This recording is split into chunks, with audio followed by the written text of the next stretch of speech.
नमस्कार दोस्तों, स्वागत है आपका आपके और हमारे अपने YouTube चैनल चंदन सर कानपुर में।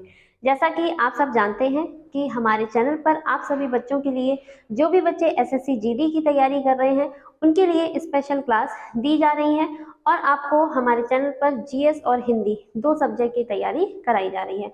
और इन दोनों ही सब्जेक्ट्स की तैयारी कराने के लिए हमने अपने चैनल पर एक कैप्सूल करके सीरीज शुरू की है, जो कि है आपका एसएससी जीडी का कैप्सूल। ठीक है, और जो बच्चे नए हैं, अगर अभी तक उन्होंने हमारे चैनल को ज्वाइन नहीं किया है तो जल्दी से क्या करना है, बस आपको सब्सक्राइब वाला बटन दबाकर चैनल को सब्सक्राइब कर लेना है और क्लासेस को रेगुलर देखना शुरू कर देना है। ये क्लासेस आपके आने वाले एग्जाम्स के लिए बहुत ज़्यादा हेल्पफुल रहेंगी। और हिंदी की, जैसे कि हम बात कर रहे थे बच्चों की, हिंदी की जो हमारी 3 क्लासेस है वो पूरी हो चुकी हैं और 3 क्लासेस में हमने जो विलोम शब्द, हमारा जो टॉपिक है वो हमने पढ़ा था। और आज की क्लास का जो टॉपिक है वो क्या रहने वाला है वो आप सबने थंबनेल में देख लिया होगा और आप यहाँ बोर्ड पर भी देख सकते हैं। आज का हमारा टॉपिक है वाक्यांश के लिए एक शब्द। ठीक है, वाक्यांश के लिए एक शब्द की अगर हम बात करते हैं तो बच्चे ये सिर्फ एसएससी जीडी के लिए ही नहीं बल्कि हर एक एग्जाम में आपके जहां जहां पर हिंदी आती है, जिस जिस परीक्षा में हिंदी पूछी जाती है उसमें आपका ये टॉपिक आता ही आता है। ठीक है, और बहुत इंटरेस्टिंग टॉपिक है। काफी सारे ऐसे आपको शब्द मिलते हैं जिनके बारे में आपने सुना तो होता है, कई बार आप पढ़ते भी हैं कहीं, लेकिन आपको एग्जैक्ट मीनिंग नहीं उनका पता होता है, उनका अर्थ नहीं पता होता है, जिससे आपको करने में मुश्किल होती है। ठीक है, तो बस आपको क्या करना है, ये जो मैं आपके लिए क्लासेस लेकर आऊंगी, मैं आपको वही वाक्यांश के लिए एक शब्द कराऊंगी, यानी कि वही छटे हुए शब्द कराऊंगी जो आपके परीक्षा में पूछे गए हैं और आगे भी पूछे जाएंगे। ठीक है, आपको पता होगा कि इनकी जो संख्या है वो बहुत ज्यादा होती है। अगर आप सारा याद करने के लिए बैठेंगे तो फिर ऐसे तो 1 महीना तो आप सिर्फ वोकैबुलरी पढ़ पाएंगे, है ना। और अगर हम सब्जेक्ट्स की बात करते हैं तो भैया मैथ्स है, जीएस है, सबकी प्रैक्टिस करनी है ना। अब हमारे पास इतना टाइम तो है नहीं है, तो बस आपको क्या करना है, बहुत सरल तरीके से मैं आपको यहाँ पर करा रही हूँ जो हिंदी की वोकैबुलरी है। बस आपको ये सारी क्लासेस मेरी देखनी है टाइम पर। ठीक है, ज्यादा लंबी क्लासेस मैं इसीलिए नहीं ले रही हूँ। हर एक लेक्चर में आपको थोड़े थोड़े ही चीजें करा रही हूँ जिससे आपको याद करने में भी आसानी ना हो। विलोम शब्द में भी हमने 20-20 विलोम शब्द करके पढ़े थे और 20 विलोम शब्द लगभग मेरी जितनी भी क्लासेस थी वो 19-20 मिनट की थी, तो कोई बड़ी बात नहीं थी। ऐसे मान के चलते हैं कि 1 मिनट में आप 1 विलोम शब्द विद अर्थ के साथ, है ना, अर्थ सहित याद कर रहे हैं, तो और इससे अच्छी बात क्या हो सकती है। तो इसीलिए आपके लिए ये सारी क्लासेस बहुत ज्यादा इंपॉर्टेंट है, तो देखते रहिएगा। ठीक है, चलिए अब बिना टाइम वेस्ट किए हमारा जो टॉपिक है इसको हम शुरू करते हैं।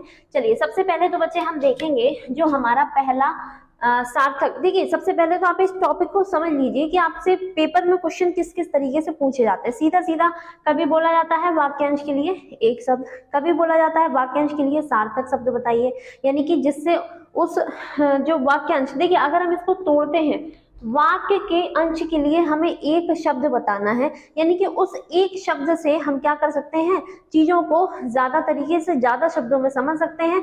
तो वाक्य का एक अंश उठा करके हम, जैसे हमने कई सारे शब्दों का प्रयोग किया है ना, अब हम क्या करें, इन ज्यादा से शब्दों का प्रयोग ना करके इनकी जगह हम एक सार्थक शब्द ले सकते हैं। ठीक है, तो यही हमारा टॉपिक है। इसमें आपसे अनेक शब्दों के लिए एक शब्द भी इसको हम कह सकते हैं, वाक्यांश के लिए एक शब्द भी कह सकते हैं। क्लियर है।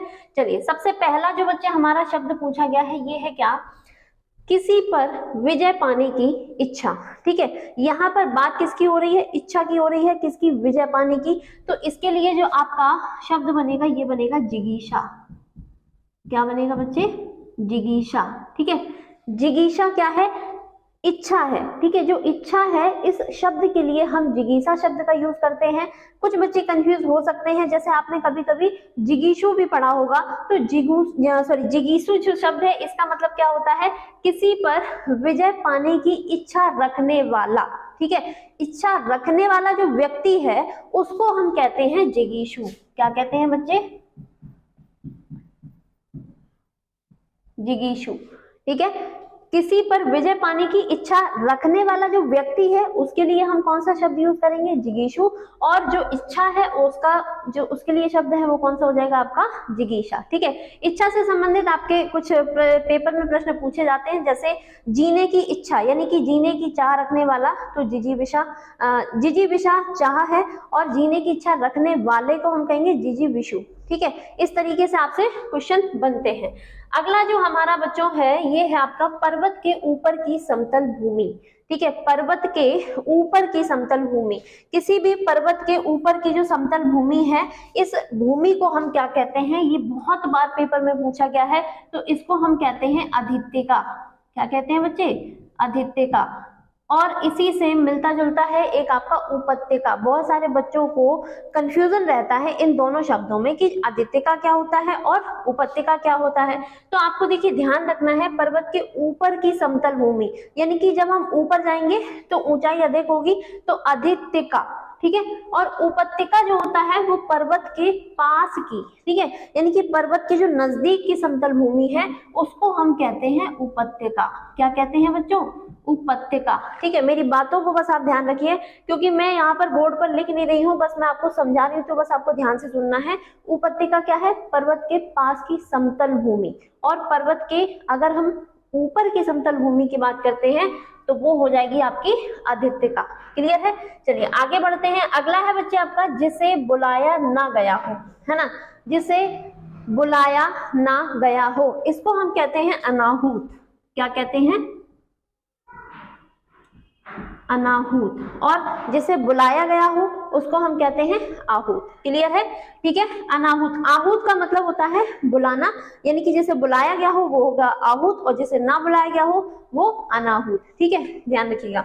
अगला है बच्चों अतिथि की सेवा करने वाला, यानी कि देखिए अतिथि किसे कहते हैं, यानी कि जिसको हम इंग्लिश में गेस्ट कहते हैं, मेहमान कह सकते हैं। ठीक है, हिंदी में अलग अलग शब्दों का इस्तेमाल करते हैं। तो मेहमान कौन होते हैं? यानी कि अतिथि। अतिथि जिसका मतलब होता है जिनके आने की तिथि ज्ञात ना हो। क्या होता है? जिनके आने की तिथि ज्ञात ना हो उनको हम अतिथि कहते हैं। ये तो हमने पढ़ा है। लेकिन अतिथि जिसके घर में जाते हैं, ठीक है, अतिथि जैसे आप लोग हैं, आप लोग कहीं पर मेहमान नवाजी के लिए जाते हैं, तो जिनके यहाँ आप जा रहे हैं वो लोग क्या कहलाएंगे आपके लिए? ठीक है, आप जैसे मेहमान हो गए, आप अतिथि हो गए, लेकिन आप जिसके घर पे गए हैं उनको हम क्या कहते हैं? तो बच्चे उनके लिए एक शब्द है, इसी से मिलता जुलता है, उसको हम कहते हैं आतिथेय। क्या कहते हैं? आतिथेय। क्लियर है? ये बात ध्यान रखना, ये पेपर में इंपॉर्टेंट हो जाता है, क्योंकि बहुत से बच्चों को लगता होगा अतिथि का तो पढ़ा था, लेकिन अतिथि जिसके घर में जाता है वो कौन, वो क्या कहलाता होगा, है ना? इंटरेस्टिंग है। ठीक है, चलिए आगे बढ़ते हैं। शरण में आया हुआ। शरण में आया हुआ यानी कि जो शरण में आ चुका है उसको हम कहते हैं शरणागत। बहुत आसान है ये, शरणागत। अगर हम इस शब्द का भी विच्छेद करते हैं तो ये बनेगा शरण धन आगत, यानी कि आगत आने वाला, कहां पर? शरण में आने वाला। क्लियर है? आगे बढ़ते हैं बच्चे। जो करने योग्य है, मतलब जो काम किया जा सकता है, जो करने के योग्य है, उसको हम कहते हैं करणीय। क्या कहते हैं? करणीय कहते हैं। क्लियर है? आगे बढ़ते हैं। अगला बच्चे हमारा ये जो पूछा जा रहा है दोपहर के बाद का समय, ये हमारे लिए इंपॉर्टेंट हो जाता है, और यहाँ से जब आप पढ़ लेंगे ना तो आपके सारे जो डाउट्स हैं वो क्लियर हो जाएंगे, क्योंकि मुझे पता है बहुत सारे बच्चों को ये पूर्वान, अपराह्न, मध्याह्न, उषा काल, इन सब में बहुत ज्यादा कंफ्यूजन रहती होगी। ठीक है, लेकिन अभी देखना आपके सारे जो डाउट्स हैं वो क्लियर हो जाएंगे। कैसे? सबसे पहले तो हम बात करते हैं कि ये जो पूर्वान, मध्याह्न, अपराह्न ये है, ये क्या है, इनको हम एग्जैक्टली क्या कहते हैं? तो बच्चे ये प्रहर के नाम है। क्या है? प्रहर के नाम है। जैसा कि आप सब जानते हैं कि एक दिन में कितने घंटे होते हैं? 24 घंटे होते हैं। और 24 घंटे में प्रहर कितने होते हैं? तो बच्चे 24 घंटे में 8 प्रहर होते हैं। कितने प्रहर होते हैं? 8 प्रहर होते हैं, जिनमें से 4 आपके दिन में होते हैं और 4 जो हैं ये आपके रात में होते हैं। ठीक है, ध्यान रखना। एक बार बस आप इसको समझ लेंगे ना, ये आपके जितने भी टर्म्स हैं, ये जितने भी प्रहर के नाम हैं, ये सारे क्लियर हो जाएंगे। यहाँ पर ध्यान से देखिएगा, प्रहर कितने होते हैं? 24 घंटे में 8 होते हैं, दिन में 4 और रात में 4। हर एक प्रहर जो है वो 3 घंटे का लगभग माना जाता है। ठीक है, तभी तो 8 × 24, तो लगभग आपके 24 घंटे पूरे हो जाते हैं। तो लगभग जो आपका एक प्रहर है वो 3 घंटे का माना जाता है। अगर हम इनकी स्टार्टिंग की बात करते हैं तो इनको एग्जैक्टली जो माना गया वो कैसे? सुबह के 6 बजे से 9 बजे तक। ठीक है, जैसे सुबह के 6 बजे से 9 बजे तक, फिर 9 से 12, 12 से 3, 3 से 6, फिर से 6 से 9 और 9 से 12, फिर से 12 से 3, क्योंकि हमारी जो घंटे जो जो घड़ी होती है उसमें सिर्फ 12 घंटे होते हैं, तो इसीलिए वही चीज आपकी रिपीट हो रही है। लेकिन अब हमारे लिए जो इम्पोर्टेंट है वो कौन कौन से हैं, इनको हम समझ लेते हैं। ठीक है, सारे प्रहरों के नाम है, इन 8 प्रहरों के अलग अलग नाम है। ठीक है, ये बात ध्यान रखिएगा। सबसे पहले तो अगर बच्चे हम बात करते हैं 6 से 9 वाले प्रहर की, इसको हम कहते हैं पूर्वान। क्या कहते हैं? पूर्वान कहते हैं। ठीक है, यानी कि जिस समय में सूर्य का उदय होता है, यानी कि जब सूर्य उदय हो चुका है या सूर्य उदय की होने की स्थिति होती है, उस समय को हम क्या कहते हैं? पूर्वान कहते हैं। क्लियर है? इसके बाद का जो समय है वो होता है आपका मध्याह्न। क्या होता है बच्चे? मध्याह्न होता है। ठीक है, और इसके बाद मध्याह्न के बाद जो आपका समय आएगा इसको हम कहते हैं अपराह्न। क्या कहते हैं बच्चे? अपराह्न कहते हैं। और अपराह्न के बाद का जो समय है, यानी कि लगभग दोपहर का 3 बज चुका है, अब 3 बजे के बाद आपकी शाम शुरू हो जाती है, तो इसी काल को हम कहते हैं सायंकाल। क्या कहते हैं बच्चे? सायंकाल कहते हैं। तो आपके लिए एग्जाम के पॉइंट ऑफ व्यू से ये जो 4 प्रहर के नाम है ये बहुत ज्यादा इंपॉर्टेंट है। क्लियर है? तो ये बात ध्यान रखना। अब अगर हम यहाँ पर बात करते हैं दोपहर के बाद का समय, यहाँ पर जो दोपहर है इसका मतलब क्या है कि जो सुबह के 2 पहर होते हैं, यानी कि ये दोनों पूर्वान और मध्याह्न, तो जब ये आपका दूसरा वाला खत्म होता है और तीसरा शुरू होता है, यही आपका दोपहर के बाद का समय कहलाता है। यानी कि इसका आंसर हो जाएगा आपका अपराह्न। क्या हो जाएगा बच्चे? अपराह्न इसका सही उत्तर हो जाता है। क्लियर है?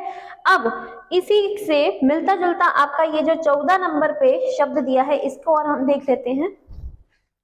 इसको भी हमें यहीं से समझना है, तो इसको हम अभी पढ़ लेते हैं। देखिए, जो क्वेश्चन दिया गया है उसमें आपसे पूछा गया है क्या कि सूर्योदय से पूर्व का समय, है ना। अभी हमने जो 4 प्रहर के नाम पढ़े थे वो कौन से? जब सूर्योदय शुरू होता है, यानी कि जब सूर्य उगना शुरू होता है, तो शुरुआत जहां से होती है वो आपका पूर्वान, उसके बाद मध्याह्न, उसके बाद अपराह्न, उसके बाद सायंकाल। ठीक है, बाद के जो प्रहर हैं जैसे उनमें आपका एक प्रदोष होता है, एक निशित होता है, एक त्रियामा होता है। ये हमारे एग्जाम के पॉइंट ऑफ व्यू से इंपॉर्टेंट नहीं है, हमें सूर्य की स्थिति के अकॉर्डिंग बस देखना होता है। जो हमारा क्वेश्चन है इसमें क्या पूछा गया है? सूर्योदय से पूर्व का समय, यानी कि पूर्वान से भी पहले का जो समय होता है वो कौन सा प्रहर होता है? तो बच्चे वो होगा आपका उषा काल। क्या होता है? उषा काल। ठीक है, ये बात ध्यान रखना। अब आपके लिए ये जो क्वेश्चन है ये काफी आसान हो जाएगा। अब आपको गलत नहीं करना है। ठीक है, आपको कभी भी कहीं भी पूछा जाए तो दोपहर के बाद का समय क्या है? अपराह्न है, और सूर्योदय से पूर्व का समय उषा काल है। ठीक है, तो ये बात ध्यान रखना है। और सूर्योदय के जो समय होता है उसको हम पूर्वान कहते हैं। पहले प्रहर और दूसरे प्रहर के बीच का जो होता है, यानी कि दूसरे प्रहर का जो नाम है उसको हम मध्याह्न कहते हैं। क्लियर है? तो ये चीज आपको ध्यान रखनी है। यहाँ तक आप सभी को कोई दिक्कत नहीं हो रही होगी। ठीक है, आगे बढ़ते हैं। अगला है बच्चों हमारे जिसकी आयु लंबी हो, है ना। ये तो आशीर्वाद भी दिया जाता है, जैसे जो भी अपने यहाँ जो कल्चर है, लड़के जो हैं वो अपने घरों में पैर छूते हैं अपने से बड़ों के, जो भी उनके पैर छूने के योग्य होते हैं। ठीक है, तो उनसे कहा जाता है चिरायु, है ना, चिरंजीवी भवा या दीर्घायु। तो इसका मतलब क्या है? जिसकी आयु लंबी हो, यानी कि लंबी आयु देने का आशीर्वाद देते हैं। तो बच्चे ये जो शब्द हैं जैसे चिरायु या फिर दीर्घायु, है ना, ये आपका क्या कहलाएगा? जिसकी आयु लंबी हो। ये आपका वाक्यांश के लिए एक शब्द हो जाता है। अगला है समुद्र में लगने वाली आग। ठीक है, ये बहुत इंपॉर्टेंट है, कई बार पूछा गया है। इसको हम कहते हैं बड़वानल। क्या कहते हैं बच्चों? बड़वानल कहते हैं। ठीक है, समुद्र में लगने वाली आग बड़वानल कहलाती है। और अगर आपसे पूछा जाए कि जंगल में लगने वाली आग को क्या कहते हैं, तो उसको कहते हैं दावानल। क्या कहते हैं बच्चे? दावानल। यहाँ पर मैं लिख दे रही हूँ, आपको ध्यान रखना है। ये कौन सी है? जंगल में लगने वाली आग। और यहीं पर अगर हम इसे देखें, बड़वा धन अनल। ठीक है, बड़वा धन अनल, अनल का जो अनल जो शब्द है ये बच्चे आपका अग्नि का पर्यायवाची होता है। किसका पर्यायवाची होता है?